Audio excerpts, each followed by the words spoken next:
কিছু কিছু মানুষ বলতেছে আওয়ামী লীগের নাকি সাপোর্ট নাই।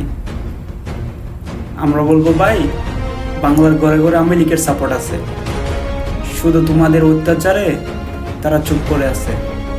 আওয়ামী লীগ যে এত 17 বছর রাজনীতি করে গেছে, এইভাবে কারোর অত্যাচার করছে। তোমরা ছেলেকে না পাইলে তার মা বাবাকে ধরে নিয়ে যাও, তোমরা তো একটা নতুন নিয়ম চালু করে দিছো। তারপরে যখন আবার হাসিনা সরকার আসবে, তখন তো তোমাদের লাইনে চলবে সে, কারণে তোমাদের দেখানো পথ।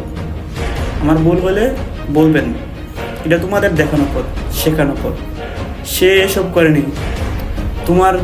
তোমার পাপের শাস্তি সে তোমার মা বাবাকে কখনোই দেয়নি, তোমার শাস্তি তোমাকে দিয়েছে।